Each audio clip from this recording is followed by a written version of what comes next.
हम्म। Hello जी। अस्सलाम वालेकुम। उम्मीद है आप सब खैर खैरियत से होंगे। Welcome to the orientation class of UK taxation. This is your trainer for the course. My name is Mohammad Waqas. थोड़ा सा गपशप भी लगाते हैं। बाकियों का भी वेट कर लेते हैं जितने भी ज्वाइन करते हैं। मैं आप लोग को एक शॉर्ट अपना एक इंट्रोडक्शन दे देता हूँ। मेरा नाम मोहम्मद वकास है। बाय प्रोफेशन मैं चार्टर्ड अकाउंटेंट हूँ। एंड मैं पिछले 7.5 साल से इसी यूके इंडस्ट्री में काम कर रहा हूँ, dealing with UK taxation, accounts, companies taxation, काफ़ी चीज़ें देख रहे होते हैं। तो इंशाल्लाह इस कोर्स में, इस ओरिएंटेशन में आप लोग को एक ब्रीफ डिस्कशन करेंगे हम अपने कोर्स के बारे में, जो जो हमारे कंटेंट्स हैं, किन किन चीज़ों पे हम काम करेंगे, प्रैक्टिस करेंगे, काफ़ी चीज़ें हम देखेंगे इंशाल्लाह। एंड नो डाउट ऑब्वियसली आप लोग के क्वेश्चंस भी मोस्ट वेलकम होंगे, बट क्वेश्चंस हमारे नॉर्मल सेशंस के एंड पे ही होते हैं। आप लोग को पूरा टाइम दिया जाएगा। तो आज की ओरिएंटेशन क्लास हम स्टार्ट करते हैं। बिस्मिल्लाह करते हैं। अच्छा जी। ओरिएंटेशन में आज हम क्या कवर करेंगे? हम आपको अपने इंस्टीट्यूट ऑफ कॉर्पोरेट टैक्सेशन के बारे में बताएंगे। मैं अपने बारे में आपको तारुफ कराऊंगा ऑब्वियसली। आप लोग के लिए एक मेन कंसर्न ये भी होगा कि आपका ट्रेनर आपको क्या-क्या चीज़ें कवर करवा सकता है, उसका बैकग्राउंड क्या है, उसकी क्वालिफ़िकेशन क्या है, उसका एक्सपोज़र कितना है उस इंडस्ट्री के रिलेवेंट। तो ऑब्वियसली वो भी आप लोग के लिए की फैक्टर है। कोर्स ऑब्वियसली जो मेन मेन मुद्दा हमारा कोर्स ही है कि कोर्स में हम ऐसी क्या-क्या चीज़ें देखेंगे, ऐसी क्या-क्या चीज़ें हम कवर करेंगे ताकि वो आपको सीखने में, अगर आप सीखेंगे ऑब्वियसली उसका फ़ायदा आपको क्या हो सकता है, तो उस चीज़ों को हम देखेंगे। अच्छा, टू बी वेरी फ्रैंकली अगर मैं आपको एक चीज़ बताऊँ कि अब मैं जैसा आप लोग को मैंने कहा, मैं एसीसीए मेंबर, तो टैक्सेशन हमने भी पढ़ी हुई है, हमने यूके टैक्सेशन पढ़ी हुई है।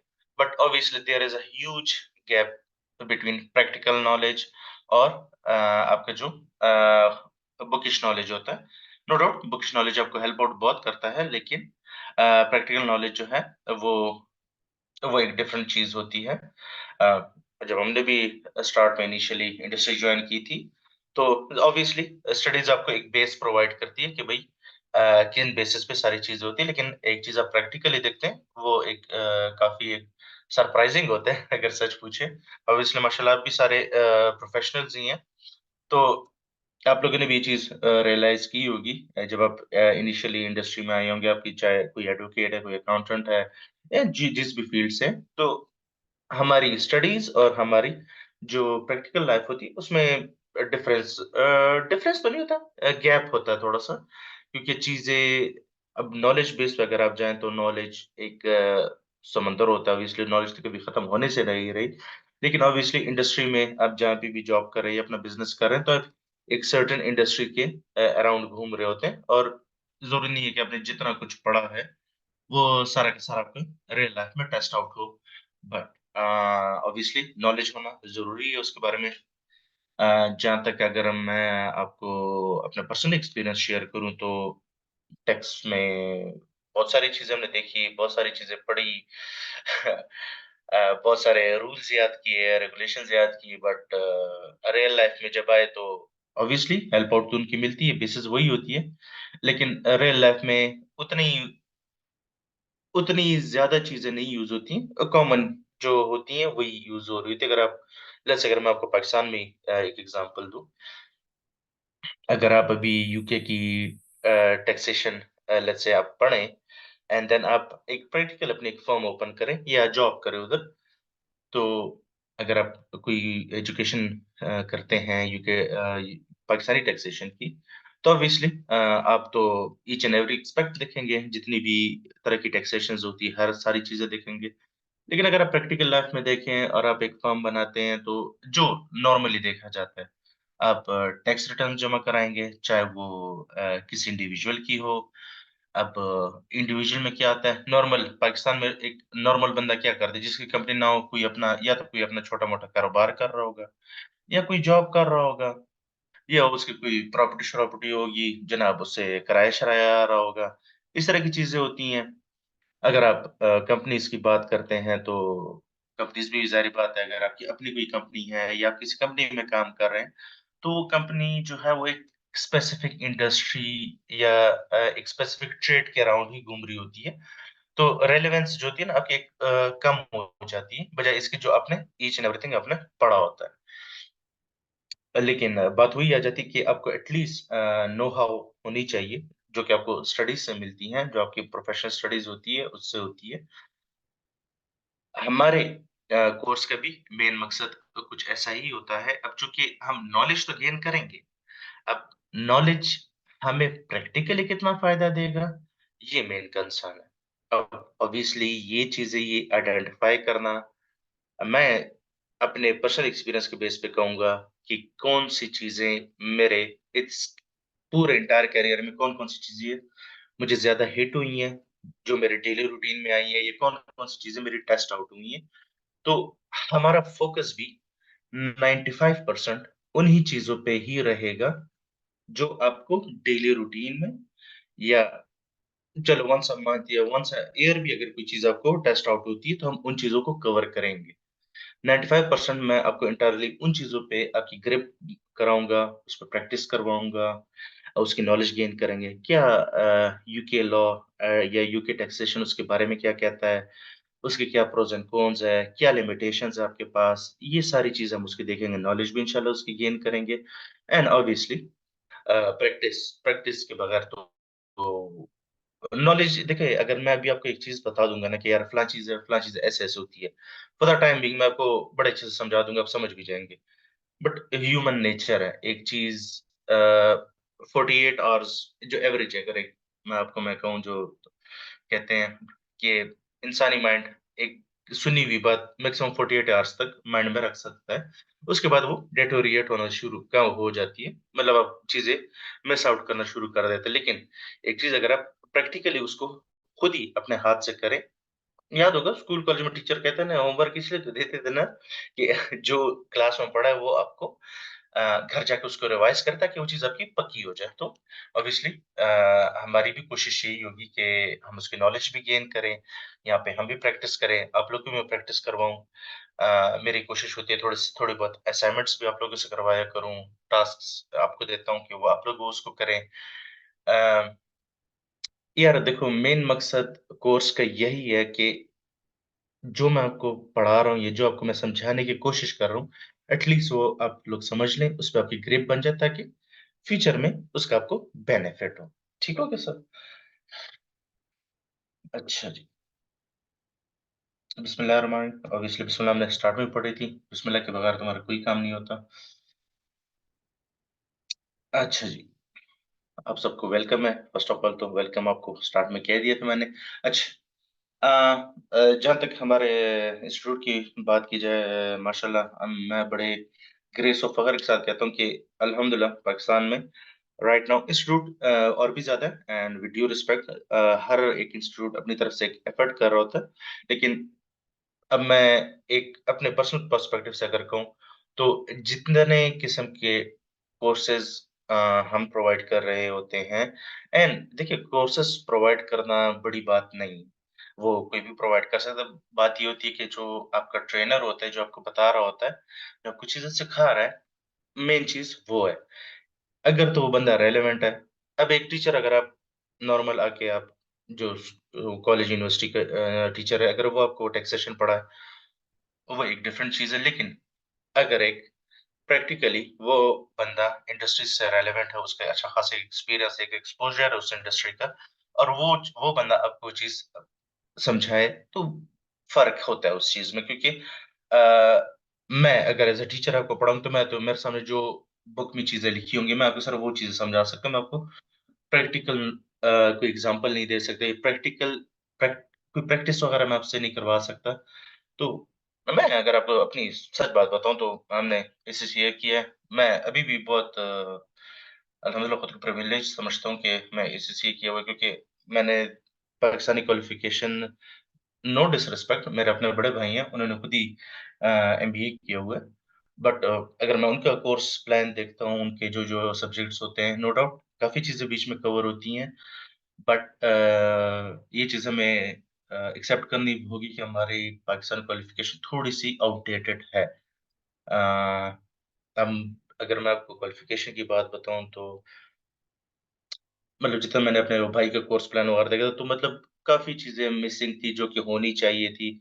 और सेकंडली अगर मैं आपको अपने जीसीसीए के बताऊँ तो मैंने ना कोई टैक्स रिटर्न बनाई है अपने कोर्स के दौरान, ना मैंने कोई कंपनी अकाउंट्स बनाए हैं, ना मैंने कोई कॉर्पोरेशन टैक्स रिटर्न फाइल की है, क्योंकि उसका पढ़ने से कोई लेना-देना नहीं, वो एक प्रैक्टिकल नॉलेज है। तो ये सारी चीज़ें आपके ऑब्वियसली जो प्रोफ़ेशनल लाइफ़ है उसके लिए ज़रूरी होती हैं और ये चीज़ें आप किसी फ़र्म के साथ इंटैक्ट होते हैं, वहीं से ही आप सीख सकते हैं, जहाँ पे ये चीज़ें डेली रूटीन में हो रही होती हैं।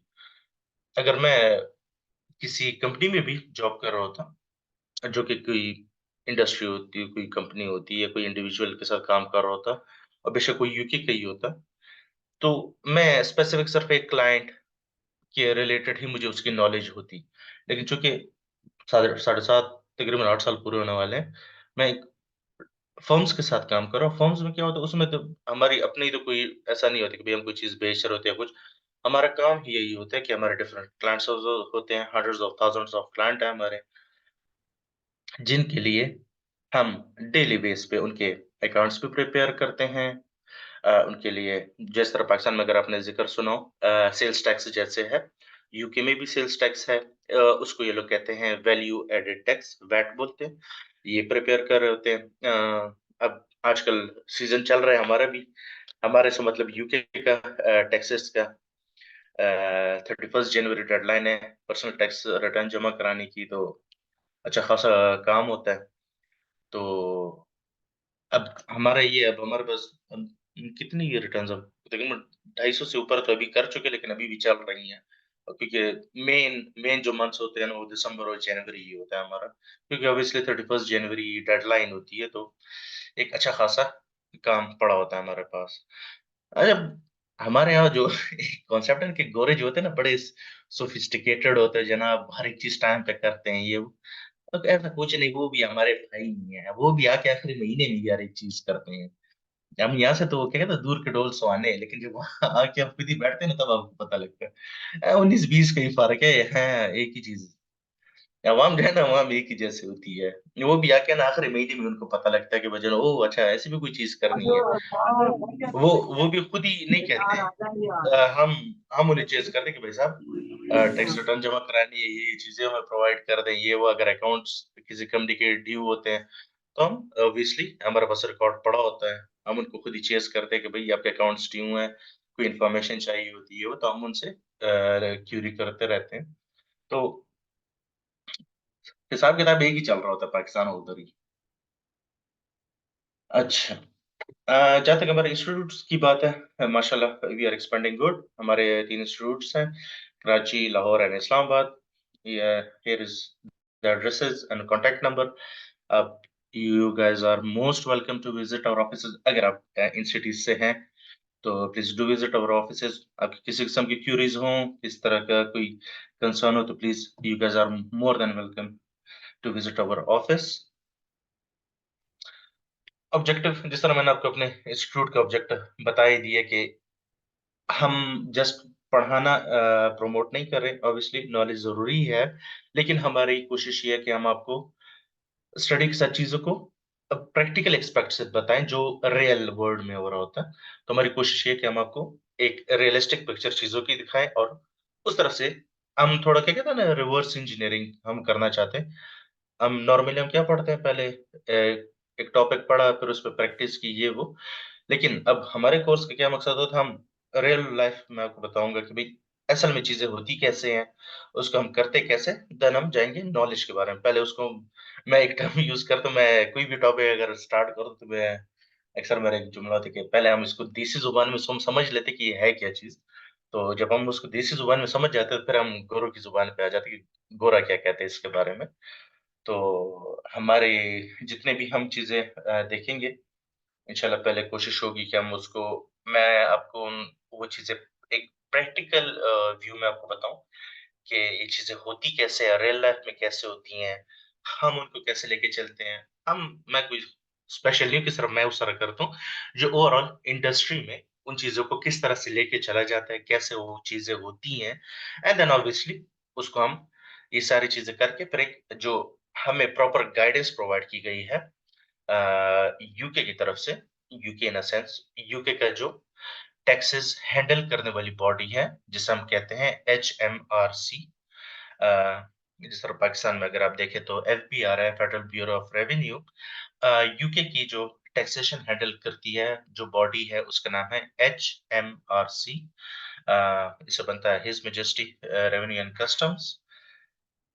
तो ऑब्वियसली उसकी गाइडलाइंस हमारे लिए तो हमारे वो एक सीनियर तो कहते थे ना कि बाइबल से पूछ लो ना मतलब एचएमआरसी से पूछ लो ना अगर कोई चीज़ नहीं समझ आती थी या कोई चीज़ हमने देखनी होती तो हम एचएमआरसी की वेबसाइट पे जाके वो चीज़ें देख लेते थे कि भाई कैसे होती थी। तो ज़ाहिर-सी बात है अगर आप पाकिस्तानी टैक्सेशन पढ़ेंगे तो आप लोग के लिए क्या कहते हैं ना वो मुहावरतन बाइबल जो है ना वो एफबीआर की वेबसाइट होगी या एफबीआर की अगर कोई बुक है या कुछ, तो वो आप लोग के लिए बाइबल होती है क्योंकि उसमें आपके पास उसकी प्रॉपर सारी नॉलेज होती है। सेम हमारे के लिए भी हम यूके के रिलेटेड कोई भी चीज़ अगर हम देखते हैं, तो हमारी टॉप प्रायोरिटी एचएमआरसी की वेबसाइट होती है या उसकी जो गाइडलाइंस होती है, क्योंकि वो ज़ाहिर बात है उससे बेहतर तो हमें कोई बता नहीं सकता क्योंकि टैक्सेस हमने उसे ही जमा कराने हैं और उसने ही हमें जज करना है कि हमने चीज़ें ठीक की हैं या नहीं। अच्छा, जहाँ तक हमारे भाइयों-बहनों कोर्सेज़ की बात आती है, हमारे पास अल्हम्दुलिल्लाह मल्टीपल कोर्सेज़ हैं, अराउंड 10 कोर्सेज़ हम राइट नाउ ऑफर कर रहे हैं, जिसमें हमारे जो जिसमें माशाल्लाह स्ट्रेंथ काफ़ी ज़्यादा है, वो यूएस टैक्सेशन है, उसके बाद यूके टैक्सेशन है, देन यूएई टैक्सेशन अब यूएई जो है if I am not wrong 2 साल हो गए कि उन्होंने सेल्स टैक्स अप्लाई किया है अपनी कंट्री में और 1 जुलाई 2023 से इन्होंने कॉर्पोरेशन टैक्स भी अप्लाई कर लिया, जो कंपनीज़ ने टैक्स पे करना होता है, जो कि उससे पहले नहीं था। वैसे तो नहीं कहते थे ना कि यूएई जो है ना टैक्स फ्री ज़ोन है, लेकिन अब वो भी टैक्स फ्री ज़ोन नहीं रहा, उधर भी टैक्सेस अप्लाई हो गए हैं। तो एक अगर आपको रियलिस्टिकली बताऊँ तो एक बहुत यूएई एक हॉट टॉपिक आजकल मार्केट में चल रहा है क्योंकि स्किल्ड बंदे हैं नहीं। ऑब्वियसली स्किल्ड क्यों आएँगे? क्योंकि टैक्सेस अभी आए हैं उनके। तो एक होता है ना अर्ली बर्ड्स जो हम कहते हैं, एक टर्म हम यूज़ करते हैं। तो ये एक अच्छा हमारे पास एक ऑप्शन है। ऑब्वियसली हम एज़ अ पाकिस्तानी हम ज़्यादातर हमारी कोशिश ये होती है हम फाइनेंशियल एस्पेक्ट देख रहे होते हैं क्योंकि माशाल्लाह पाकिस्तान की जो क्राइसिस है और जो सिचुएशन चल रही है तो हर एक बंदे की कोशिश ये होती है कि वो मैक्सिमम अर्निंग की तरफ जाए। तो इस तरह के कोर्सेज़ जो है ना आपको काफ़ी बेनिफिट प्रोवाइड करते हैं। अच्छा Pakistani taxation certified tax adviser ये भी हम प्रोवाइड कर रहे हैं। डेन डेटा एनालिटिक्स मुख्तलिफ courses quick book and Xero software ये एक बहुत ही वैल्यू एडेड टॉपिक है। आप किसी भी कंट्री के लिए अगर आप टैक्सेशन या उसके अकाउंट्स की कोई भी सर्विसेज प्रोवाइड करते हैं, तो दिस सब्जेक्ट इज़ अ की। की इन अ सेंस कि ज़ाहिर बात है, आजकल हर एक बंदा कोई ना कोई सॉफ्टवेयर यूज़ करता है और मेरे अगर मैं आपको जस्ट यूके का बताऊँ, तो 90% ऑफ माय क्लाइंट्स या ओवरऑल जो इंडस्ट्री है, 90% of companies and individual are using either QuickBook और ज़ीरो और इनमें भी अगर आपको मैं परसेंटेज बताऊँ तो ज़ीरो आजकल बहुत ज़्यादा चल रहा है क्योंकि मैं स्टार्ट में मुझे याद है मुझे ज़ीरो बहुत ज़हर लगता था क्योंकि मुझे बिल्कुल नहीं था पसंद। मैं कोई बुक बहुत क्योंकि ज़ाहिर-सी बात है जिस चीज़ पे आपकी प्रैक्टिस ज़्यादा हुई होती है, तो उसकी तरफ आपका दिल रुझान ज़्यादा होता है क्योंकि ज़ाहिर बात है एक चीज़ ज़्यादा आती है आपको ना। बट ज़ीरो उस वक़्त इतना पॉलिश नहीं था। लेकिन द मोमेंट ज़ीरो ने चीज़ें काफ़ी रिफ़ाइन की और अपना सॉफ्टवेयर काफ़ी हद तक चेंज किया तो अब अगर आप मुझसे पूछे तो मैं अगर कोई भी मुझसे सजेशन माँगेगा तो मैं कहूँगा भई ज़ीरो। ये ज़ीरो जो है ना बहुत ही स्मूथ अच्छा फ़ास्ट भी बहुत है, क्विक बुक थोड़ा-सा स्लो सॉफ्टवेयर है। हालाँकि अभी डेस्कटॉप वर्ज़न तो क्विक बुक का है बट कोई यूज़ नहीं करता। लोग यूज़ करते भी हैं लेकिन इतना नहीं यूज़ करते हैं। लोग ज़्यादातर ऑनलाइन की तरफ शिफ्ट हुए हैं। ये सारे आपके पास ऑनलाइन सॉफ्टवेयर्स हैं। ऑनलाइन सॉफ्टवेयर्स का ऑब्वियसली फ़ायदा ये है ज़रूरी नहीं है कि एक सिस्टम पे आपने इंस्टॉल कर दिए तो जनाब उसी पे उस पे का उसका काम हो सकता है। ये दोनों सॉफ्टवेयर जो है ना मोबाइल से भी ऑपरेट होते हैं। लैपटॉप या कंप्यूटर तो छोड़ दें, मोबाइल से भी ऑपरेट होते हैं।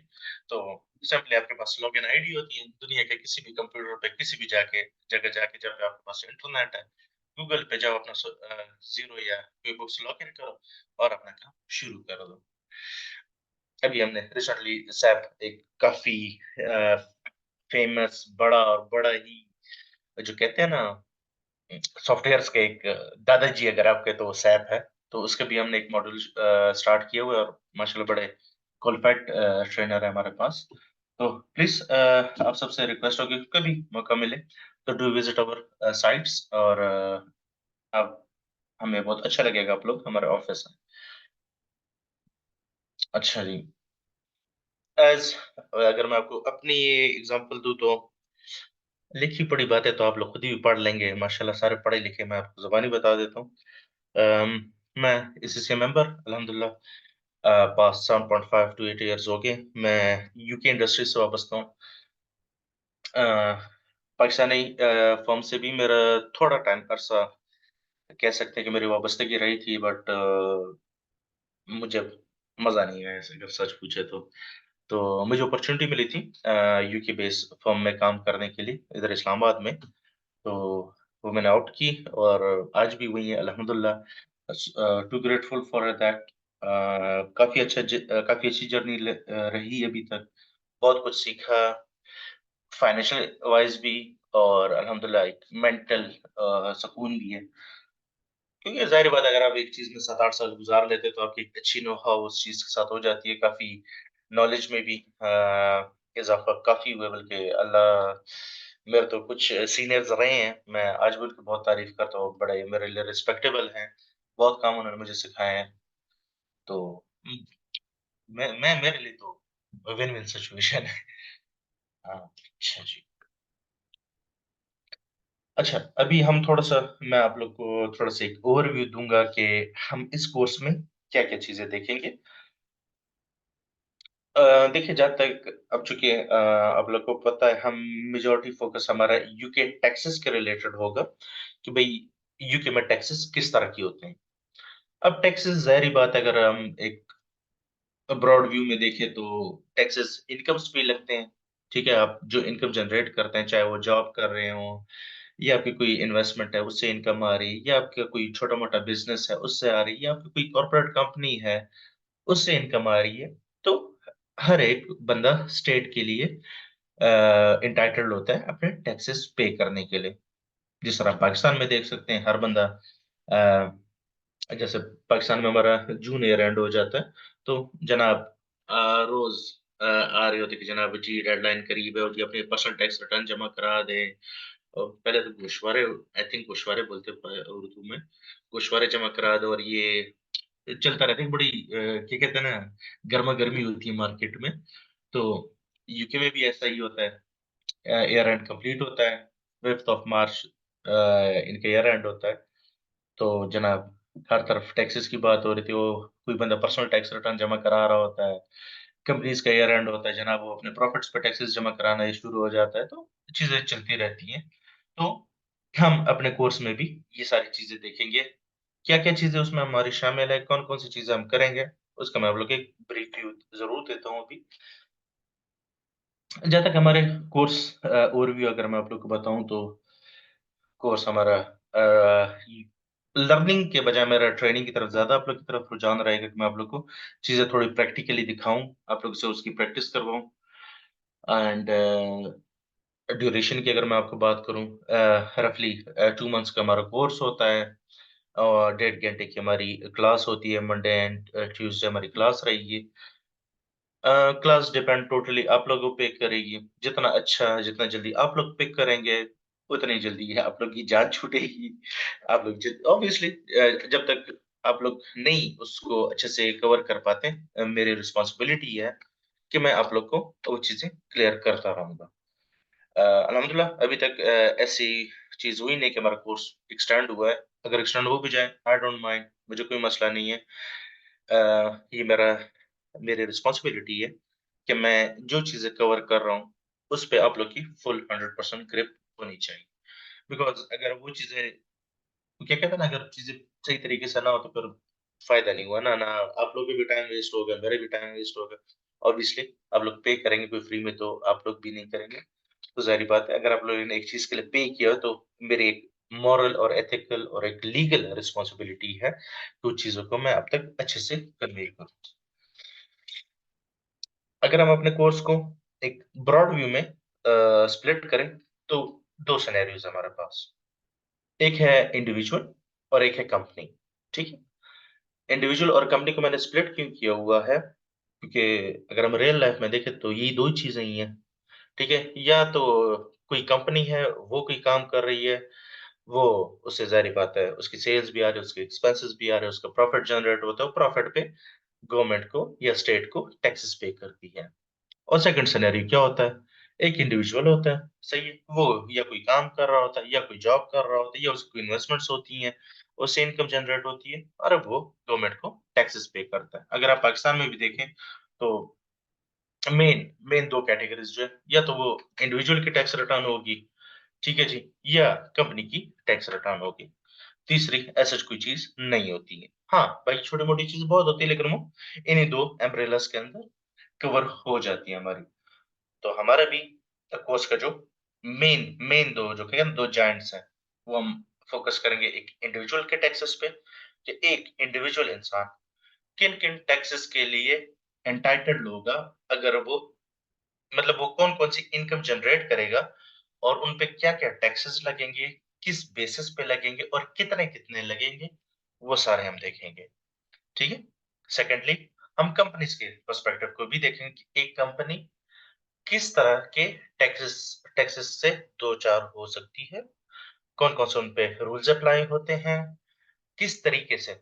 अगर मैं आपको दोनों का अगर इजी वे में बताऊं, तो हम एक इंडिविजुअल उठाएंगे, उसके हम हर पॉसिबल इनकम को हम उठाएंगे।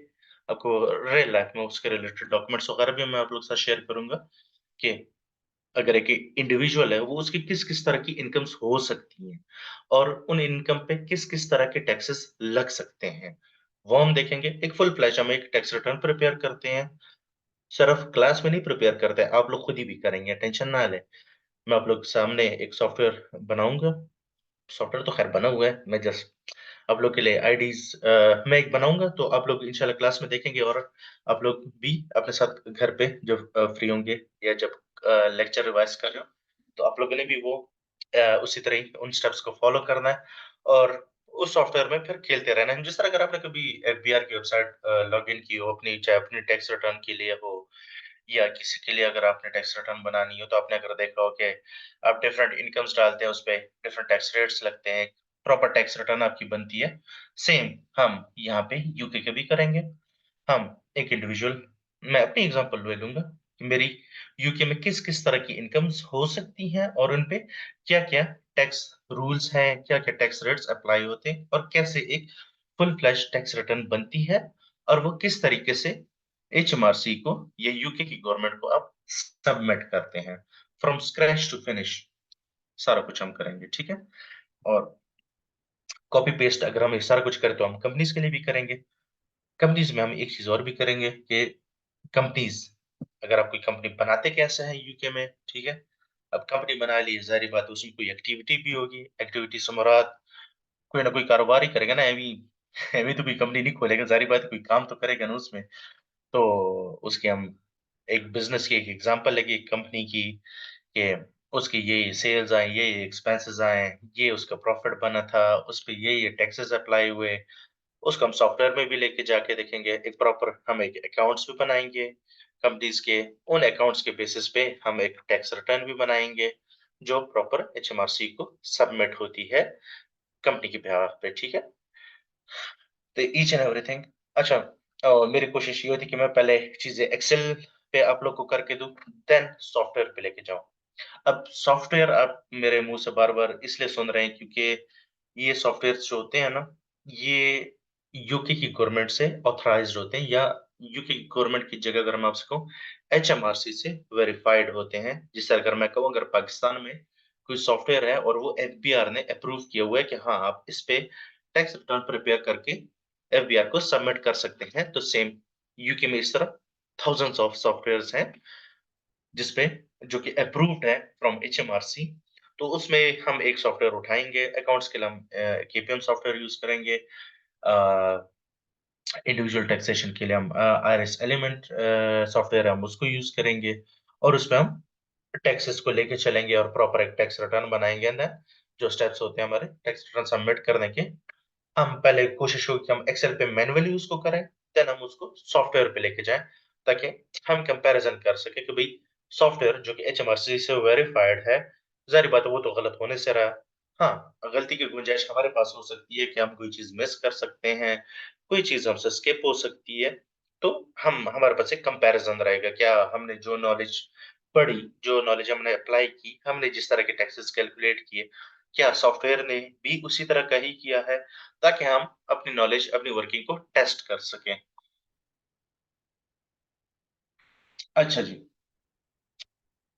अब अगर मैं प्रैक्टिस की बात करूँ, तो नॉर्मली मैं अपने कोर्स को 4 सेगमेंट्स में डिवाइड करता हूँ।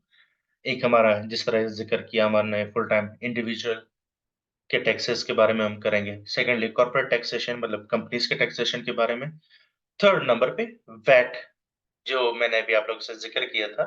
जिस तरह हमारे पाकिस्तान में सेल्स टैक्स है, इस तरह यूके में वैट है। अब मेरी सीक्वेंस भी नॉर्मली यही रहेगी आप लोगों के साथ कि पहले हम इंडिविजुअल्स को कवर करेंगे, फिर कंपनीज़ को कवर करेंगे, देन हम वैट पे जाएँगे। अब वैट को तीसरे नंबर पे रखने का मकसद मेरा ये है क्योंकि वैट अप्लाई होता है पिछले दोनों सेगमेंट्स पे। वो इंडिविजुअल्स पे भी अप्लाई होता है, वो कंपनीज़ पे भी अप्लाई होता है। तो एक बेस मैं आप लोग की पहले बनाऊँगा कि इंडिविजुअल के कैसे मामलात होते हैं, देन इन कंपनी के क्या-क्या रूल्स रेगुलेशन उनके टैक्सेस कैसे होते हैं, देन उनके ऊपर अगर मैं जब वैट आपको समझाऊँगा, देन आप लोग के लिए एक ईज़ी हो जाएगा कि हाँ, मतलब चीज़ें थोड़ी-सी स्ट्रीमलाइन होंगी, आप लोग कन्फ्यूज़ नहीं होंगे चीज़ में। अगर मैं पहले आपको वैट समझाना शुरू हो जाऊँ और जनाब कभी मैं कहूँ कि इंडिविजुअल पैसा होता है और कंपनीज़ पैसा होता है, तो आप कहोगे भई कंपनीज़ के अकाउंट कैसे होते हैं, इंडिविजुअल के कैसे होते हैं, तो आपको एक्चुअली उनकी बेसिस का आइडिया नहीं होगा इतना। तो बेहतर यही है कि हम पहले उनकी बेसिस पढ़ें, इंडिविजुअल को हम पहले कवर करें, देन हम उसके कंपनीज़ को कवर करें, देन उसके ऊपर एक वैल्यू एडेड चीज़ हम अगर डाल दें, वैट को डाल दें, तो आप लोग को कंपैरिज़न भी ईज़ी हो जाएगा, अंडरस्टैंडिंग भी ईज़ी हो जाएगी और ऑब्वियसली प्रैक्टिस हम उस पे लाज़मी करेंगे। 4th कंपोनेंट मेरा होता है कंपनी सेक्रेटेरियल। कंपनी सेक्रेटेरियल मैं एंड पे आपको रिवाइज़ तो सारा करवाऊँगा, लेकिन मेरी कोशिश ये होगी कि कंपनी सेक्रेटेरियल को मैं पिछले जो 3 हमारे मेन ऑब्जेक्टिव्स हैं, 3 हमारे सेगमेंट्स हैं, उसी में ही कवर कराऊँ। अब कंपनी सेक्रेटेरियल में आती क्या चीज़ है, वो भी हम देख लेते हैं। अगर मैं आप लोग को ये कंपनी सेक्रेटरियल थोड़ा-सा बताना चाहूँ कि पहले तो हम ये चीज़ देखें कि यूके कंपनी फॉर्मेशन कैसे होती है, कि यूके की कंपनी बनती कैसे है, ठीक है? तो हम जब कंपनीज़ के कॉर्पोरेशन टैक्सेस हम वो सेगमेंट पढ़ेंगे, तो हम साथ इस चीज़ को भी कवर करेंगे, ठीक है? जब हम वैट की तरफ आएँगे, तो हम वैट की रजिस्ट्रेशन कैसे होती है यूके में, ठीक है? यहाँ से बैठ के कैसे होती है? यूके से तो होती है, यहाँ से बैठ के कैसे होती है, पाकिस्तान से बैठ के अगर हम जितनी भी चीज़ें करेंगे, हमारा पर्सपेक्टिव ये होगा कि हम काम यूके के लिए कर रहे हैं, लेकिन कर रहे हैं पाकिस्तान से रिमोटली, ठीक है?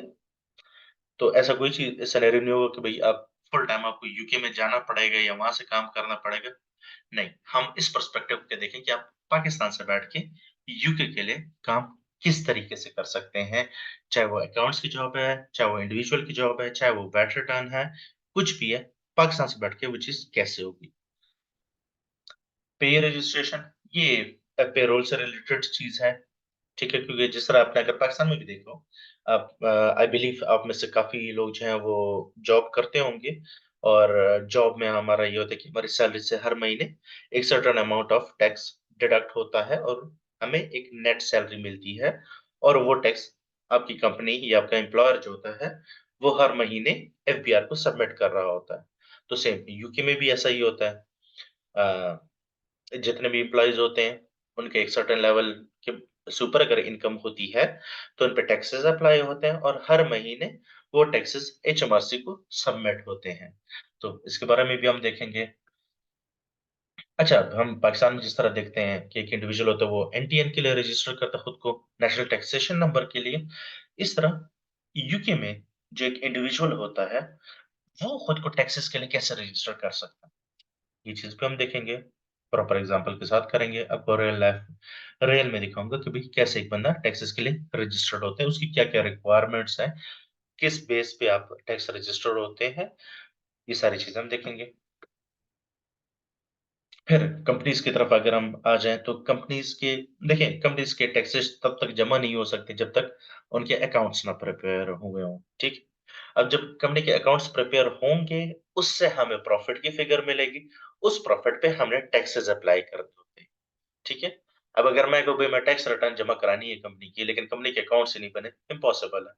हाँ, खुद से तुक्का मार सकते हैं या 2 नंबरी अगर करना चाहे वो मतलब रेलेवेंट नहीं है ना वो चीज़, सेंस नहीं बनती है।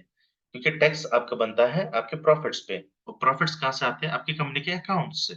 तो हम अकाउंट्स देखेंगे, अकाउंट्स कैसे बने हैं, क्या-क्या चीज़ें उसमें होती हैं, हमारे टैक्सेस के लिए कौन-कौन सी चीज़ें उसमें रेलेवेंट है, उन सब चीज़ों को हम हाइलाइट करेंगे, उनको स्टडी करेंगे, उनको प्रैक्टिकली देखेंगे।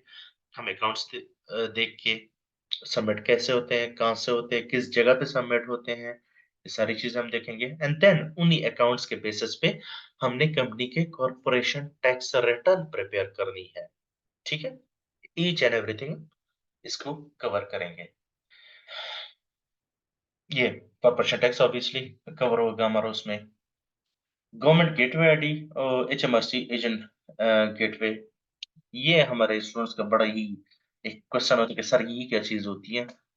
ये कुछ भी नहीं होती, बड़ी सिंपल सी चीज़ है समझने के लिए, मैं आपको समझा देता हूँ।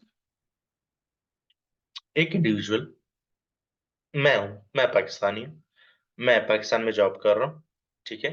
मेरी सैलरी आती है, अब जब मेरा टैक्स ईयर एंड होगा जून 2024 में, तो मुझे एफबीआर को अपने टैक्स रिटर्न जमा करानी होगी, ठीक है?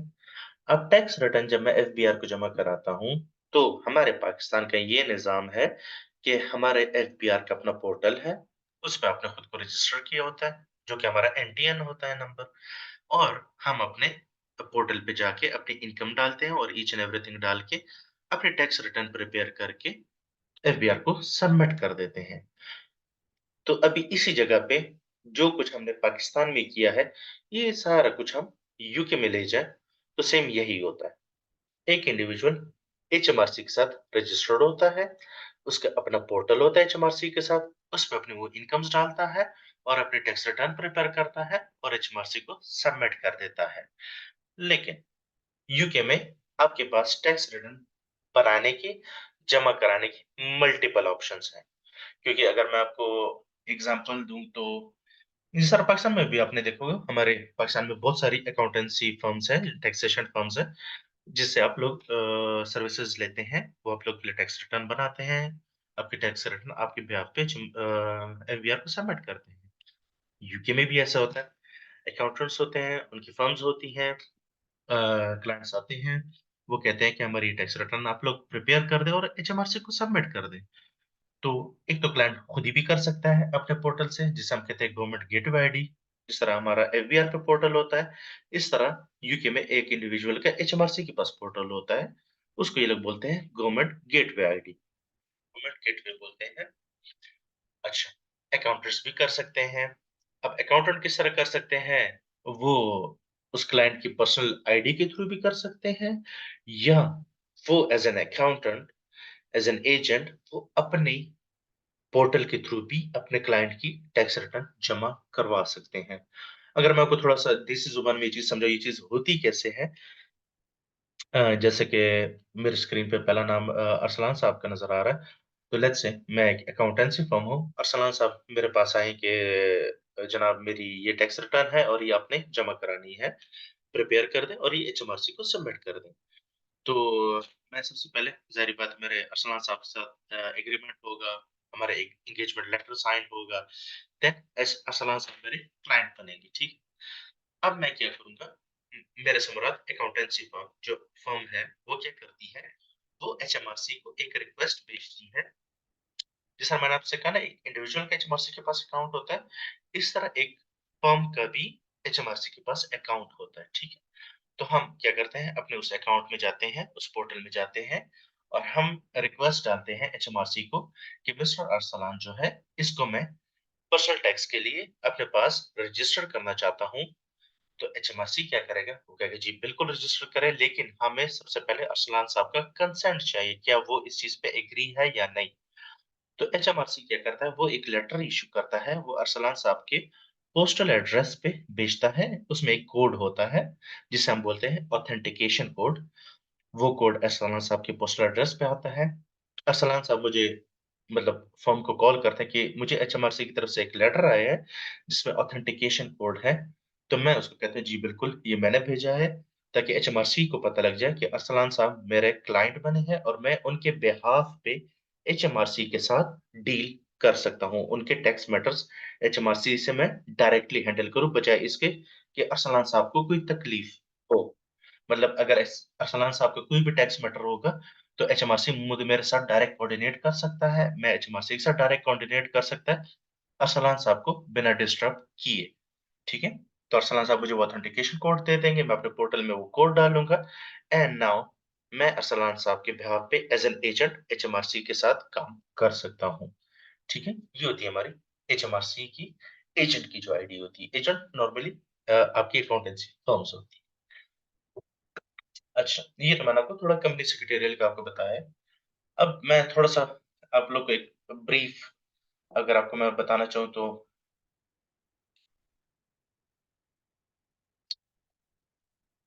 कोर्स आउटलाइन हमारी क्या होगी? ज़ाहिर बात है यूके टैक्सेस के बारे में इंट्रोडक्शन आपको बताऊँगा, क्या-क्या चीज़ यूके का टैक्स सिस्टम किस तरह से चलता है, क्या कॉन्सेप्ट्स हैं उनके, क्या-क्या चीज़ें हमारे लिए ज़रूरी होती है, टैक्स ब्रैकेट्स क्या चीज़ें हैं, किस तरह के टैक्सेस होते हैं, कितने टाइप्स के टैक्सेस होते हैं, ये सारी चीज़ें हम कवर करेंगे। इंडिविजुअल में एक इंडिविजुअल इंसान के किस-किस तरह की इनकम्स हो सकती हैं, वो हम डिस्कस करेंगे। अब यहाँ पे देखिए वही हमारी जजमेंट आ जाती है कि भई इनकम तो बहुत तरह की हो सकती है, लेकिन हमारी हमारा फ़ोकस किन चीज़ों पे होगा? वो इनकम्स जो 95-98% लोगों की होती है। इक्का-दुक्का ऐसी चीज़ हो सकती है जो किसी की शाज़ो-नादिर वो कहते हैं ना शाज़ो-नादिर कोई चीज़ हो सकती है। मैं ये नहीं कह रहा कि हम 100% हर एक चीज़ देखेंगे, लेकिन हमारे हम उन इनकम्स को देखेंगे जो 95% से ज़्यादा लोगों की होती है, ठीक है? अब अगर आप रियल लाइफ़ में खुद ही आस-पास देख लें, तो एक बंदा जो है ना उसकी किस-किस तरह की इनकम्स हो सकती हैं। भई या तो उसकी कोई एम्प्लॉयमेंट इनकम होगी, या तो वो जॉब कर रहा होगा, ठीक है?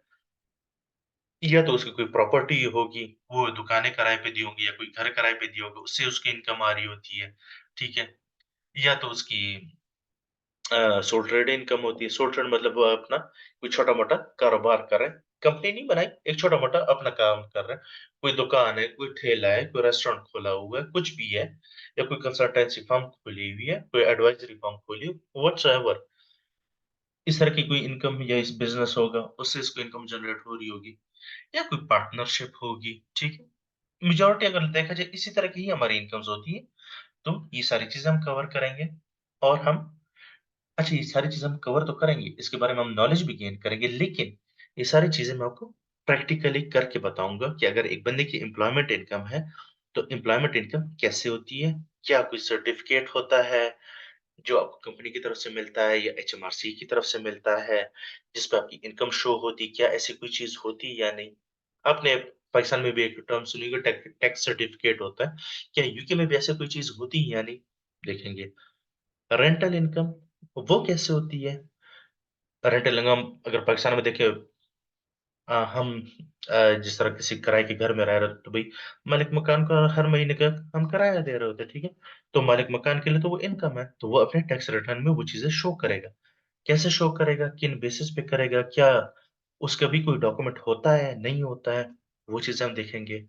पार्टनरशिप रिटर्न कैसे होती है? पार्टनरशिप अगर 2 बंदे या 3 बंदे मिलके कोई कारोबार चला रहे हैं, ज़ाहिर बात है उससे इनको इनकम आ रही है, कोई प्रॉफ़िट उनको हो रहा होगा, तो वो इनके बीच में स्प्लिट कैसे होगा और इनके टैक्स रिटर्न में वो चीज़ कैसे शो होगी, ये सारी चीज़ें हम देखेंगे। और इस तरह करते-करते जितनी भी बेस्ट पॉसिबल इनकम्स हमारे पास आएँगी, हम उनको एक मजमूई, एक क्युमुलेटिव एक टैक्स रिटर्न बनाएँगे और आपके सामने हम प्रेज़ेंट करेंगे। ये तो पहले मैं करूँगा, फिर आप लोग करेंगे। सर मैं थोड़ी करूँगा, आप लोग भी तो करेंगे ना। क्योंकि आप लोग के पास भी सॉफ्टवेयर होगा, वो डेटा आप लोग के पास भी होगा, तो आप लोग भी सॉफ्टवेयर में खेलते रहें, चीज़ें बनाते रहें, टैक्स रिटर्न बनाते रहें आप लोग। अच्छा जी।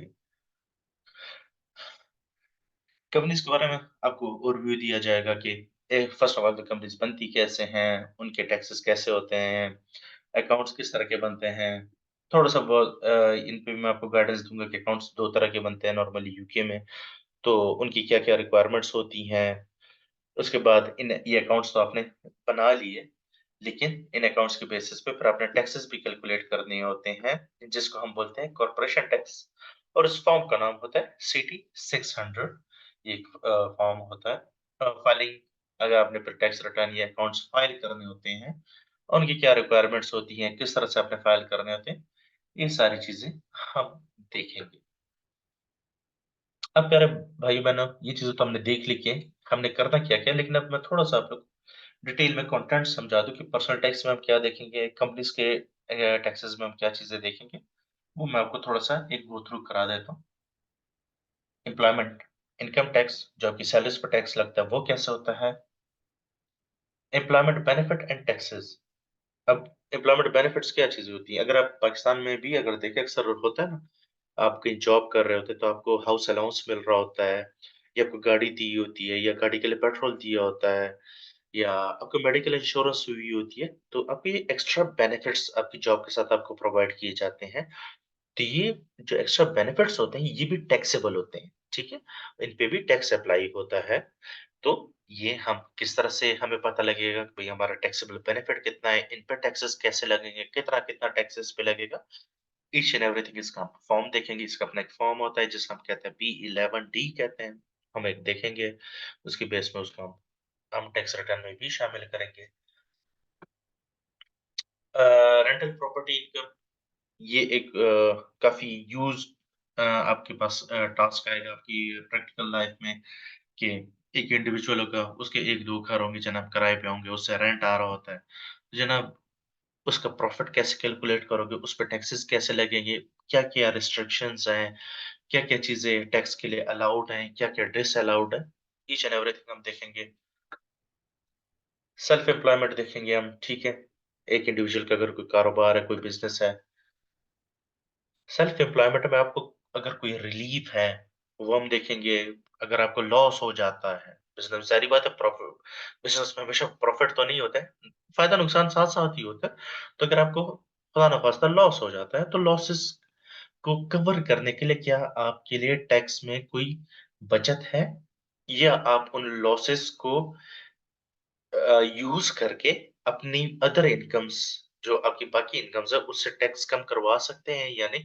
इस तरह की कुछ चीज़ें हैं। थोड़ी बहुत उसमें मैं आपको टैक्स प्लानिंग्स भी बताऊँगा जो ऑब्वियसली हमने बुक्स में तो नहीं पढ़ी, लेकिन एक प्रैक्टिकल लाइफ़ में आके हमने ये चीज़ें सीखी हैं कि अगर हमें लॉस होता है या हम अपनी इनकम्स को किस तरीके से लेके चलें कि हमारा टैक्स कम से कम बने, लीगल तरीके से।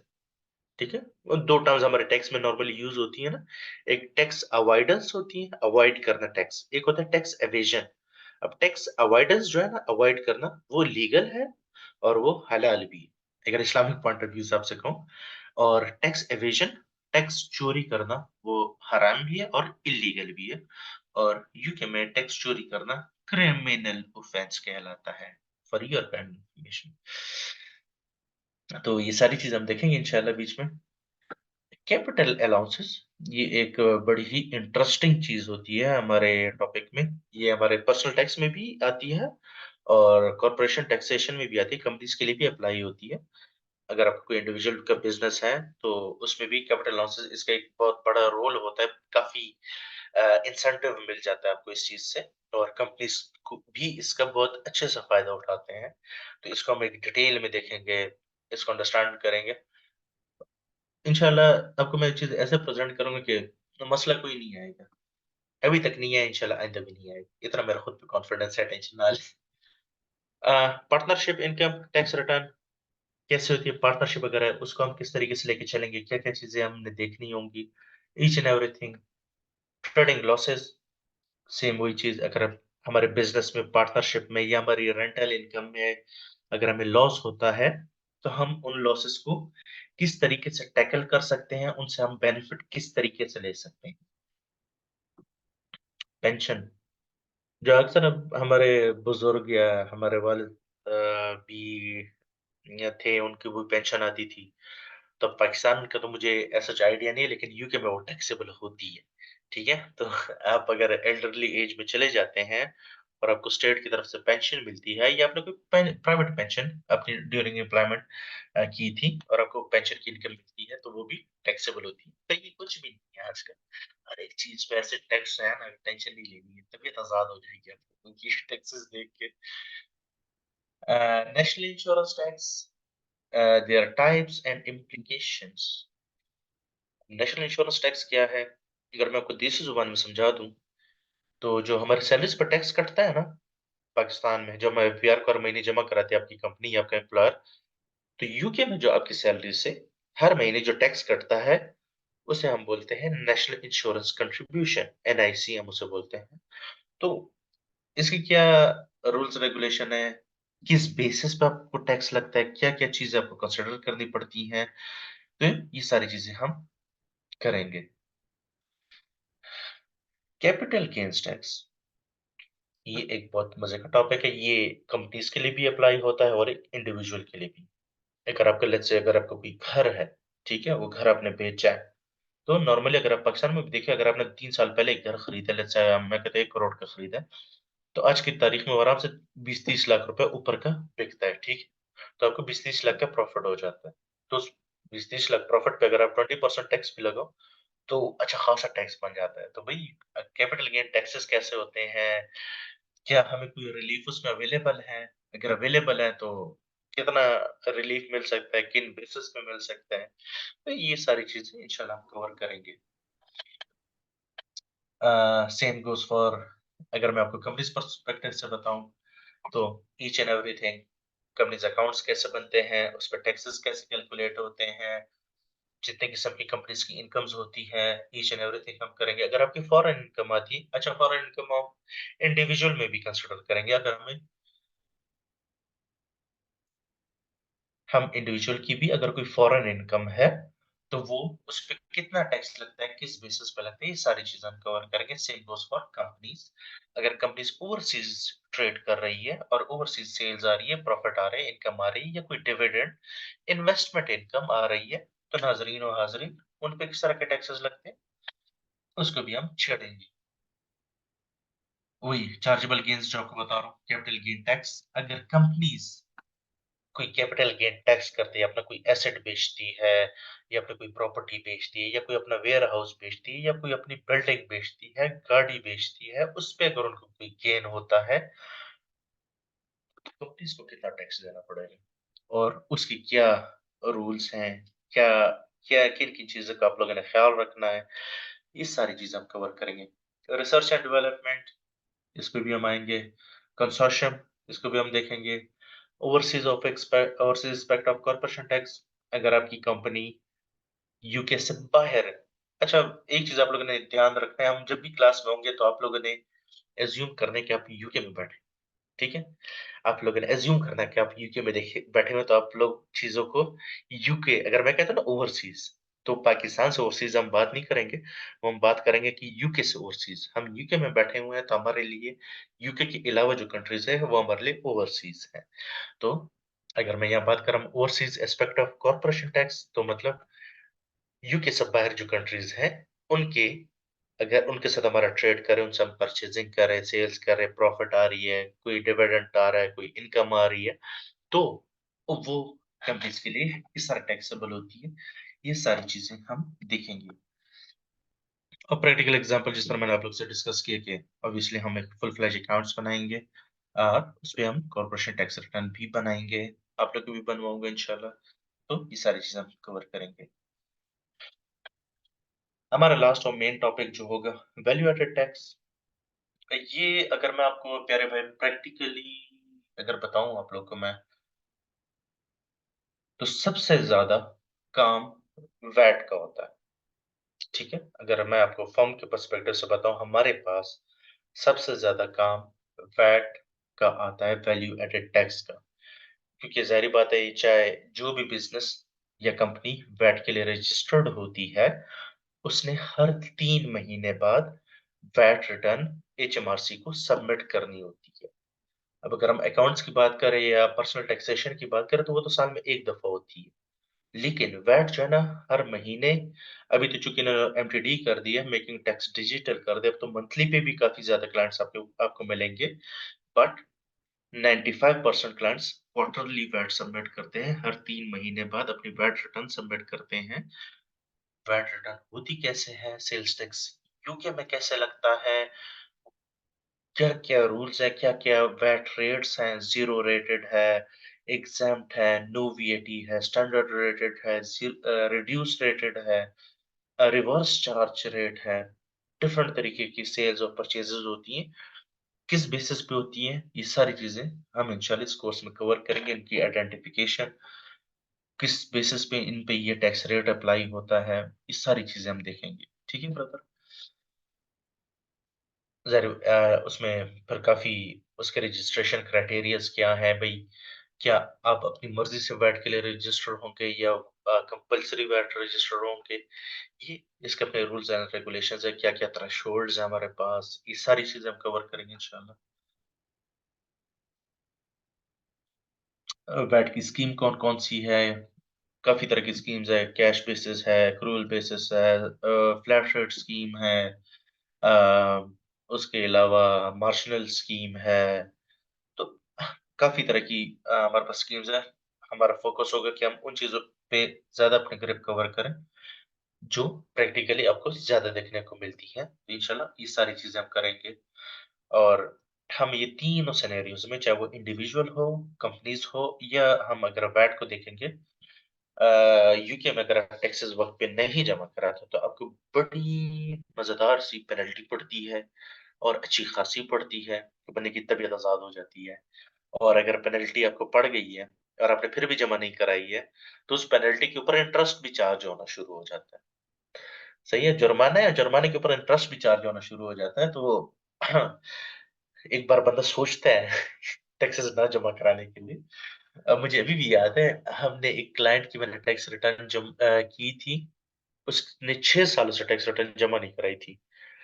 तो उन 6 सालों की हमने टैक्स रिटर्न बनाई, तो कर-करा के उसके 6 सालों का जो टैक्स पेएबल बना था, वो कुछ 7-8 हज़ार पाउंड बना था, ठीक है ना? 7-8 हज़ार पाउंड उसने नहीं, तकरीबन 14-15 हज़ार उसका टैक्स पेएबल बना था, 6 सालों का। और उसकी जो सिर्फ पेनल्टी चार्ज हुई थी ना उसको, क्योंकि हर 6 साल से उसने टैक्स रिटर्न नहीं जमा कराई थी, तकरीबन साढ़े 11 हज़ार पाउंड पेनल्टीज़ बन चुकी थी, इंटरेस्ट और पेनल्टीज़ मिला के। तो इतना टैक्स नहीं था जितनी पेनल्टी उस पे चार्ज हो चुकी थी। तो ये सारी चीज़ें हम देखेंगे कि वहाँ पे देखो, हम कहते हैं ना कि डंडे के ज़ोर पे सब कुछ होता है। तो वाक़ई डंडे के ज़ोर पे सब कुछ होता है। तो यूके में भी लोग अगर धड़ाधड़ टैक्सेस जमा करा रहे होते हैं ना, तो उनके सर के ऊपर डंडा होता है। डंडा फिज़िकल वाला नहीं होता, लेकिन पैसों की मद में होता है। अच्छी खासी पेनल्टीज़ चार्ज होती हैं। तो प्यारे भाई, ये हमारा एक ब्रीफ हमारा एक वो था, आउटलाइन मैंने आपको कोर्स की बताई कि हम क्या-क्या चीज़ें कवर करेंगे।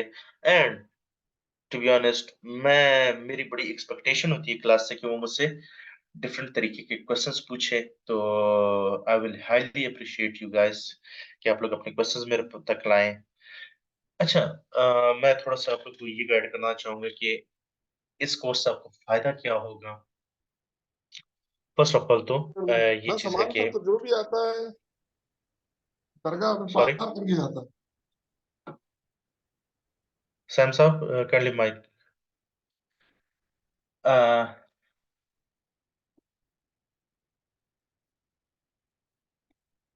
अच्छा, अब इस कोर्स से हमें फ़ायदा क्या होगा भाइयों?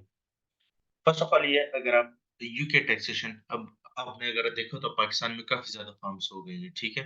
अगर मैं आपको सिर्फ इस्लामाबाद में तो ख़ैर बहुत ज़्यादा और कराची में उससे भी ज़्यादा है। अगर मैं आपको सिर्फ इस्लामाबाद की एग्ज़ाम्पल बताऊँ, तो इस्लामाबाद में 40 प्लस फर्म्स हैं जो यूके के लिए काम करती हैं, जिसमें एक फर्म में मैं अभी भी काम कर रहा हूँ और मैं पिछले 7 साढ़े 7 सालों से इन्हीं फर्म्स में ही काम कर रहा हूँ।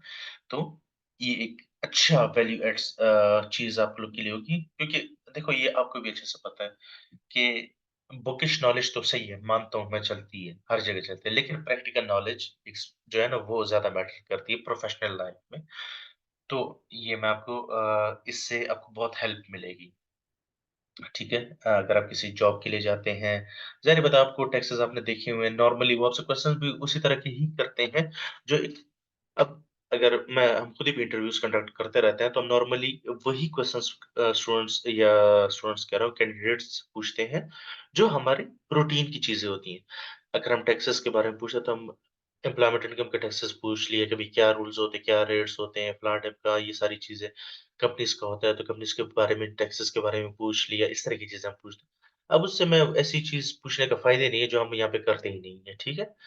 तो ये सारी चीज़ें हम करेंगे और सेकंडली अगर मैं आपको रियलिस्टिकली कहूँ कहूँ तो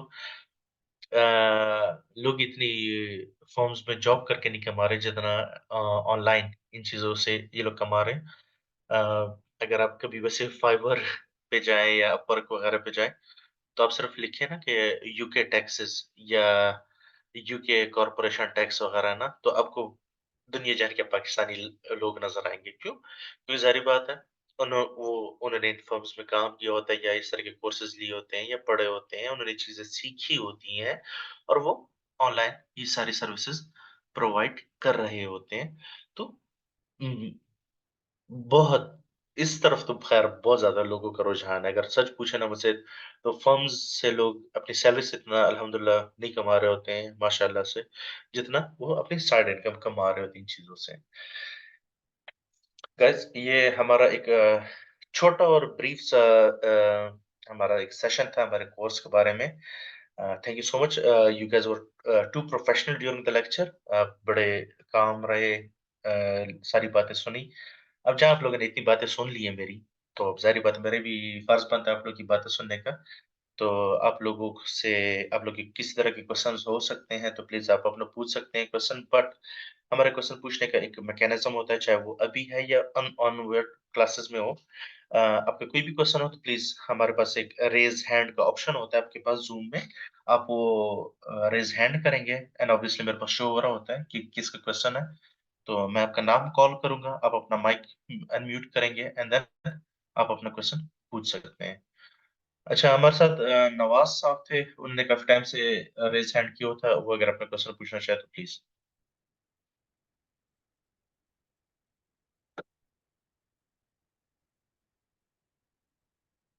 ये नवाज़ साहब नहीं है। जी मुदस्सिर हुसैन। जी, अस्सलाम वालेकुम सर। सर मेरा सवाल वालेकुम ये है कि सलाम। क्या यूके के अंदर जो इनकम टैक्स की रिटर्न जमा होती हैं वो एवरी 3 मंथ में होती हैं? नहीं, हमारी तो एनुअल होती हैं, तो उनकी 3 मंथ में होती हैं? नहीं जो जो टैक्स रिटर्न है वो तो एनुअल होती है। लेकिन ये एक डिफरेंट जो पाकिस्तान में आपने सेल्स टैक्स देखे होंगे, ठीक है? जी, जी, वो जो मंथली होती है, सेल्स तकरीबन पाकिस्तान में मंथली होती है? हाँ, यूके में भी अब मंथली भी कर दिया लेकिन प्रीवियसली क्वार्टरली होती थी, 3 महीने बाद होती थी, ठीक है? तो जी, जो वैट है ना, पाकिस्तान में जो सेल्स टैक्स है, तो वो क्वार्टरली होती है, लेकिन उसको भी अभी आहिस्ता-आहिस्ता मंथली की तरफ लेके आ रहे हैं, ठीक है? जी, ठीक है।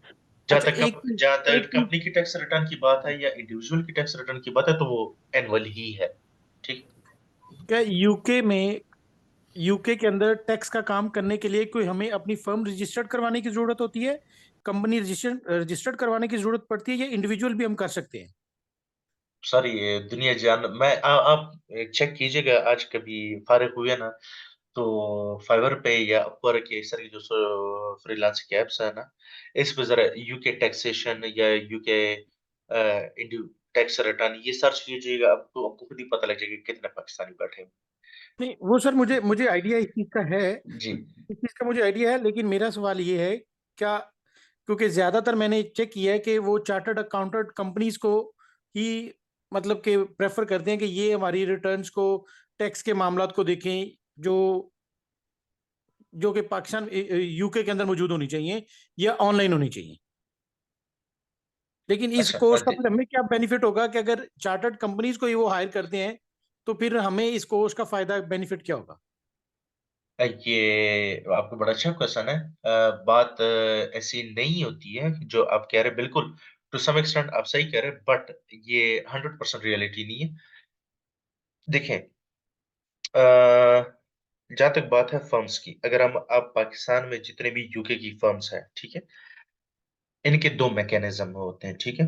या तो उनकी मेन कंपनी या मेन फर्म होती है यूके में, ठीक है? वहाँ पे बस 2-3 बंदे रखे होते हैं और यहाँ पे बाकी 30, 35, 40 बंदे इन्होंने पाकिस्तान में रखे होते हैं, पाकिस्तान से सारा काम कर रहे होते हैं, क्योंकि ज़ाहिर-सी बात है, उनको पाकिस्तान में काम सस्ता पड़ता है, ठीक है? क्योंकि यहाँ पे आपको पाकिस्तानी रुपीज़ में देने होते हैं, अगर आप यूके में बंदे को हायर करेंगे, तो वहाँ पे आपको उसे पाउंड में सैलरी देनी पड़ती है। तो पाकिस्तान में जो कंपनी होती है या फर्म होती है, उसको काम सस्ते में हो जाता है उसका, ठीक है? अगर तो आप पाकिस्तान में किसी फर्म में जाते हैं, तो वो आपका हेडेक नहीं है, क्लाइंट लाना उनका काम है, आपने सिर्फ यहाँ पे काम करना है और सबमिशन सारा कुछ वो खुद ही करते हैं। अच्छा, दूसरी चीज़ क्या होती है कि आप खुद ही इंडिविजुअल अपने बेस पे करते हैं, ठीक है?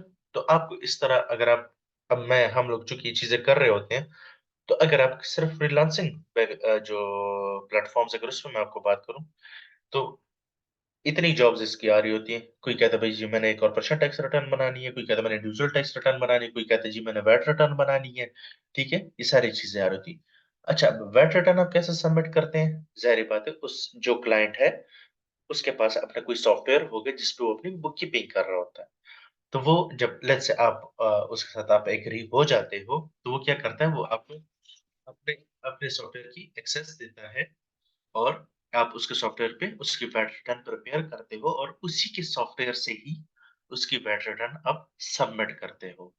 अगर आप बात करते हैं कंपनीज़ अकाउंट सॉरी इंडिविजुअल की टैक्स रिटर्न की, तो ज़ाहिर-सी बात है आप उससे पहले डेटा सारा लोगे, अपनी वर्किंग करोगे, आप उसके टैक्स रिटर्न प्रिपेयर करोगे, देन ये इसी तरह ही एग्ज़ाम्पल है। अगर मुदस्सिर साहब आपका अपना एफबीआर का पोर्टल तो है ना, एफबीआर के पास तो होगा आपका पोर्टल, ऐसे ही है सर। तो अब मैं ऐसे एज़्यूम करता है कि आपको पाकिस्तानी टैक्स की नॉलेज नहीं है और मैं एक टैक्स एक्सपर्ट हूँ, तो आप मेरे पास आए कि मेरे लिए टैक्स रिटर्न आप बना दें। तो मैं क्या करूँगा, आपसे आपके जो एफबीआर का जो पोर्टल है, उसके क्रेडेंशियल लूँगा और आपके पोर्टल में जाके मैं आपकी इनकम और सारी चीज़ें, सारे मामला ठीक करके, टैक्स रिटर्न प्रिपेयर करके, आपसे रिव्यू करा के आपसे कहूँगा, अभी हम ये सबमिट कर देंगे आपके ही पोर्टल से। तो सेम सिनेरियो अब यूके में भी ये सारी चीज़ें करते हैं और ऐसी कोई ऐसी चीज़ नहीं है कि ऐसी चीज़ें गोरे नहीं करते हैं। गोरे ये चीज़ें करते हैं और गोरों से ज़्यादा आपके पाकिस्तानी वहाँ पे मौजूद है, वो ये सारी चीज़ें करते हैं। क्योंकि कोई भी नहीं चाहता कि वो अपनी जेब से एक्स्ट्रा पैसे लगाए क्योंकि अगर फर्म वाला है, अगर आपकी चार्टर्ड अकाउंटेंसी फर्म है, तो वो फ्री में नहीं करके देते, वो अच्छा खासा चार्ज करते हैं क्योंकि हम फर्म में ही हैं, तो हमें पता है कि हम कितना चार्ज करते हैं, ठीक है? और उसके बदले जो फ्रीलांस वाले होते हैं, वो उसके क्या कहते हैं ना 15 और 20% फीस पे वो सारा काम करके देते हैं। तो किसी को भी पैसे बुरे नहीं लगते हैं कि वो फ़िज़ूल में एक्स्ट्रा पैसे दें, तो दैट्स व्हाई इस चीज़ का स्कोप होता है। आप सिर्फ फ्रीलांसिंग अगर कर लो या अब देखो पाकिस्तान में क्यों फर्म्स खुली हैं? क्यों? क्योंकि यहाँ पे पैसे कम खर्चते हैं। अब मैं अगर आपको एग्ज़ाम्पल दूँ, अगर अ, यूके में जो मिनिमम वेज है ना, जिससे नीचे आप वेजेस नहीं दे सकते हो, मतलब 10.49 पर आवर एक कितनी है ना, वो अगर आप मंथली कैलकुलेट करो, तो यहाँ पर यूके फर्म में जो 3 नहीं 4 जो मेन मैनेजर्स होते हैं ना, उनकी सैलरीज़ बनती है, ठीक है? जो मेन सीनियर बंदे होते हैं, ठीक है? उनकी सैलरी बनती है किससे? अगर यूके में फर्म में वो एक जूनियर बंदा हायर करते हैं, ठीक है? यहाँ पे पाकिस्तान में 4 मेन सीनियर बंदों की सैलरी उससे बन जाती है। तो ज़ाहिर-सी बात है उनको यहाँ पे काम सस्ता पड़ता है। क्योंकि अगर अगर मेरे लेवल के बंदे किसी यूके में जाके यूके के किसी फर्म में काम करते, तो उसकी कम से कम सैलरी जो है ना 3500 से 4000 पाउंड पर मंथ होती है। क्योंकि हम पेरोल ये चीज़ें देखते रहे हैं, तो और 4000 में यहाँ पे जो है ना पूरी 10-15 बंदों की कंपनी चल रही होती है। सही हो गया? तो ऑब्वियसली कॉस्ट एक बहुत मेन फैक्टर होता है कि ये लोग फ्रीलांस काम कर रहे होते हैं या पाकिस्तान में ये काम करवा रहे होते हैं। ठीक हो गया सर? सर थैंक यू, शुक्रिया आपका। सर दूसरा मेरा सवाल ये है, लास्ट है बल्कि, सर ये आपका इंस्टीट्यूट इस्लामाबाद के अंदर है, लाहौर में या कराची में है सर? ये तीनों जगह हमारा ऑफिस मौजूद है सर। आपके साथ मैं ये स्लाइड शेयर कर दूंगा अपने ग्रुप में, तो उस पे एड्रेस भी लिखे हुए हैं, हमारे फ़ोन नंबर भी हैं। हमारे इवन व्हाट्सएप ग्रुप में भी हमारे पास हमारे एडमिन स्टाफ के नंबर मौजूद है। तो आप लोग की किसी किस्म की क्यूरी हो, हमारे फेसबुक पे भी पेज है, हमारी अपनी वेबसाइट भी है, व्हाट्सएप पे भी है। तो आपको किसी किस्म का कोई भी क्वेश्चन हो तो आप हमें एक्सेस कर सकते हैं, and हमारी टीम मोस्ट वेलकम। आप वो आपका सर जरूर आपकी क्यूरी का आंसर करें। ड्यूरिंग कोर्स दूसरा सवाल सर लास्ट है, सॉरी। इसमें यह है कि ड्यूरिंग कोर्स में अगर हमें कोई मुश्किलात होती हैं वो तो आप सॉल्व करेंगे ही करेंगे, लेकिन इन केस हमारा कोर्स खत्म हो जाता है उसके बाद भी हमें कोई क्यूरीज आती हैं, कोई मुश्किल आती है, कोई रिटर्न में मसला आता है या कोई वैट में मसला आता है, तो उसके लिए आप कोई हमें हेल्प आउट किया करेंगे, कोई सपोर्ट किया करेंगे फ्यूचर में, या ऐसे होगा कि कोर्स के मुदस्सर बाद साहब, दिल छोटा ना करें, क्या एक मैसेज कर दिया करें, हम आपको रिप्लाई कर दिया करेंगे, हमारे कौन से पैसे लगते हैं। चलिए सर, आपका बहुत शुक्रिया सर। आपका गुड नेम, मैं क्योंकि लेट क्लास ज्वाइन की है। Mohammad Waqas, my name is Mohammad Waqas. And आपने जो क्वेश्चन किया बिल्कुल, मेरे पास अभी बैच फर्स्ट के लड़के अभी भी मेरे साथ कांटेक्ट में रहते हैं। कोई ना कोई चीज होती है तो मैसेज मुझे व्हाट्सएप पे छोड़ देते, वॉइस नोट। क्यों मैं कहता वॉइस नोट छोड़ दिया करो, क्योंकि वॉइस नोट पे बंदा अंडरस्टैंड भी इजीली कर लेता है कि भाई आप कहना क्या चाहते हो, और मैं भी उनको वॉइस नोट पे आंसर कर देता हूँ। तो ये कोई इतनी बड़ी बात है, इस चीज की आप टेंशन ना लें। चलिए सर, आप ठीक अपना है, नंबर जरा कॉन्टेक्ट जरूर शेयर कीजिएगा, बाकी हम जरूर एडमन से कंपनी से बात करेंगे, अगर हमें इनरोल हुए तो इंशाल्लाह आपके साथ जरूर जरूर इंशाल्लाह सर चलिए सीखेंगे आपसे जरूर इंशाल्लाह। जरूर, थैंक यू। जी सर। अच्छा, नेक्स्ट क्वेश्चन। हमारे पास नाम उनका सिर्फ आईफोन आ रहा है, तो काइंडली आप अपना माइक अनम्यूट कीजिएगा, अपना नाम बताइएगा एंड आपका क्वेश्चन। अस्सलाम वालेकुम वकास भाई, उबैद नाम है मेरा। जी जी उबैद तो साहब। क्वेश्चन मेरा ये था, एक तो आपने बड़ा अच्छा एक्सप्लेन किया। मैं भी इसी इंडस्ट्री में मेरा काम करता हूँ, मैं यूके इंडस्ट्री में और माशाल्लाह, इतना एक्सपीरियंस नहीं है मेरा, अभी साल का ही हुआ है, साल डेढ़ साल कह जबरदस्त। सकते हैं। तो इसलिए ये सारी चीज़ें बड़ी अट्रैक्ट की हैं। पता नहीं कब मैंने अप्लाई किया था, बड़ा पहले, और इस ग्रुप में मैं आया हूँ। तो आपने जी इंट्रोडक्शन ऐसा दिया है कि मैं बड़ा अट्रैक्ट हूँ इन चीज़ों में, क्योंकि ये तो हम चीज़ें सारी देखते हैं, तो आती नहीं जी है अभी, क्योंकि की नहीं है। क्योंकि आप पता है, आप जब एक जगह जॉब कर रहे होते हैं तो आपकी एक डिस्क्रिप्शन होती है, जॉब डिस्क्रिप्शन, जो आप डेली करते हैं। आप हर एग्जैक्टली। चीज़ नहीं सीख सकते। जी तो आप तो किधर होते हैं, किस सिटी में होते हैं? मैं इस्लामाबाद में ही होता हूँ। अच्छा, कौन सी फर्म में आप? मैं इधर I9 में काम कर रहा था, एक फर्म थी छोटी सी, बू बुक्स नाम था उसका, बू बुक्स। हाँ, मिस्टर रिजवान। हाँ, या तो खैर, हाँ, आपके जो और भी सीनियर वगैरह होंगे, हमारे डेबरा, सीनियर। डेबरा, नहीं डेबरा से तो सॉरी। परचेज कर ली थी रिजवान साहब ने। हाँ हाँ, रिजवान साहब ने डेबरा से डेबी परचेज की थी डेबी वो बुक्स। डेबी। डेबी। हाँ, डेबी। सर मैं आपको एक किस्सा सुनाता हूँ। मैं काम किया हुआ, ठीक है, डेबी के साथ मैंने काम किया हुआ। आप उसको बेस मेरे से निकले खैर हुए उस हैं मतलब। वक्त जी, मैं उस वक्त मैं खैर मैं जूनियर था, मेरे इनिशियली था। तो हमारे सीनियर थे, उन्होंने उनको ईमेल की, और उन्होंने डेबी का पहले जो डी है ना वो स्मॉल लेटर में लिखा ना, ओए होए वो अच्छा। तब गई। उसने ईमेल की, first of all my name is DEBBIE। मैं कहा ये तो सही तब गई। अच्छा, अच्छा जी।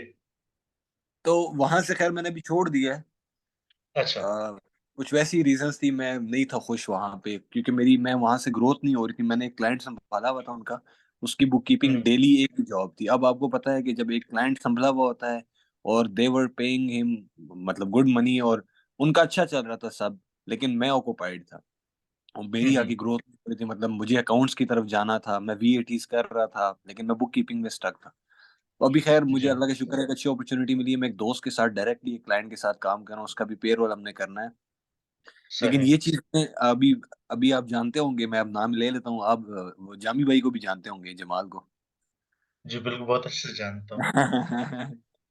अभी वो वही मैं सोच रहा हूँ, अभी वो मुझे जानते हैं, उनसे मैं हेल्प वगैरह लेता रहता हूँ, ठीक है। हाँ हाँ। तो वो मुझे यही कह रहे थे कि लास्ट टाइम मुझे कहते हैं, यार तुम ना यहाँ पे काम कर रहे हो, तो इस तरह करो कि कोई फर्म पार्ट टाइम ज्वाइन करो, ताकि तुम चीजें सीखो। जाहिर है अभी तुम जूनियर हो। तो मैं उन्हें तो यही कह फर्म रहा फर्म फर्म जो है ना, रियल एक्सपोजर, क्योंकि वहां पे आप डेली रूटीन में ये चीजें कर रहे हो, था तो जी। आप सीखने के लिए तो जाहिर बात है। तो मैंने उन्हें यही कहा, मैंने कहा यार, अब आपको पता है फर्म जो है वो उस लिहाज से पे करती है, मेरा इधर एक कांटेक्ट है, मुझे उस लिहाज से मतलब मैं उस तरह पे भी मुझे कोई इतना नहीं करेगा, और यहाँ पे तो खैर मैंने उन्हें ये कहा, मैंने कहा ये जॉब भी मैं नहीं छोड़ सकता। जाहिर है मैं यहाँ पे, आपको पता है फाइनेंशियल हम्म। एस्पेक्ट भी आपने देखना होता है। ऑब्वियसली यार। तो बात ये है कि पार्ट टाइम फिर, लेकिन दूसरी तरफ से ये पार्ट टाइम आपको फर्म भी जॉब नहीं देती। ये तो तो है। उस थोड़ा लिहाज से मेरे कॉन्ट लिए जो अपॉर्चुनिटी है, मैं थोड़ा-सा इन चीज़ों को देख रहा था, क्योंकि मेरे पास अपॉर्चुनिटी काम की निकल आएगी अगर मुझे आता हो। फॉर एग्ज़ाम्पल हम उनको पिच कर ऑब्वियसली। सकते हैं, जो डायरेक्टर्स हैं ना हमारे साथ, जो जिनका हम काम कर रहे हैं, वो खुद कनेक्ट होते हैं, तो उनको हम पिच कर सकते हैं, क्योंकि उनकी तो सेल्फ असेसमेंट वो करवाते ही होंगे। ऑब्वियसली मस्ट है, वो तो कहता फर्ज नमाज है। या तो ये बेसिकली मुझे जो है ना काफ़ी ज़्यादा इन शायद लोगों में ज़्यादा ज़रूरत होगी। जी। यार देखो, ज़रूरत हर उस बंदे की जो ये काम करना चाहता है, या ठीक है? हाँ, ज़रूरत हर उस इंसान को है। ज़ाहिर बात है, एक बंदा अगर मेरे पास इस वक़्त इस क्लास में बैठा हुआ है, इट मीन्स उसको ये चीज़ें नहीं आती हैं, ठीक सही है? है। और वो इंटरेस्टेड है इस इंडस्ट्री में आने के लिए। तो ये एक अच्छा स्टेप है उसके लिए कि वो चीज़ों को पहले से प्रिपेयर कर ले कि भई ऐसे ही क्या चीज़ बिल्कुल ऐसे कैसे होती है, बिल्कुल ऐसे ही। ठीक है? तो तो ये है। आपने चने वो बात किधर से किधर चली गई, कौन से ताल्लुकात सारे निकल आए रेफरेंसेस। अब मेरा क्वेश्चन ये था कि एक तो मुझे थोड़ी-सी खुद रिसर्च भी करनी चाहिए, मैं करूँगा भी। लेकिन ये अब इसमें जो सेल्फ असेसमेंट जो होती है, उसमें जिस तरह यहाँ पे पाकिस्तान में हर बंदा अपनी रिटर्न जमा कराता है, वहाँ पे भी है ऐसे ही है, या कुछ सिलेक्टेड लोग हैं जो व्हाइट कॉलर जॉब कर रहे हैं, वो करते हैं? या ये एक मेरा क्वेश्चन था सब पहला। सब सब इवन स अगर आप टैक्स रजिस्टर्ड पर्सन हैं, मतलब आपका आपका एनटीआर नंबर बना हुआ है और आपकी पूरे साल में कोई इनकम नहीं है, तब भी आपको टैक्स रिटर्न जमा करानी है, निल टैक्स रिटर्न हम उसे बोलते हैं। बेशक निल भी है, वो आपने जमा करानी है। फर्ज़ है। और इसके प्राइसेस वगैरह क्या होती है? मतलब आप मिनिमम से मैक्सिमम क्या आप कहते हैं कि क्या होगी? अगर आप सर सेल्फ इसके असेसमेंट। सर इसके लिए एक देसी हमारा एक मुहावरा होता है ना, जैसा मुँह वैसी चपेड़, ठीक है? जितने में बंदा फँसा लिया। नहीं, लेकिन फिर भी अब जिस तरह के पाकिस्तान में आप कहते हैं, हाँ, लेकिन आपकी बात सही है, जिस तरह पाकिस्तान, लेकिन वहाँ पे तो यार हम। देखो, ये जो प्राइसिंग की बात है ना भाई, ये जो है ना टोटली सब्जेक्टिव है। ये टोटली अच्छा, आप पे डिपेंड करता है कि आप खुद को कितना अच्छे से बेच सकते हो, ठीक है ना? ठीक है। सही है?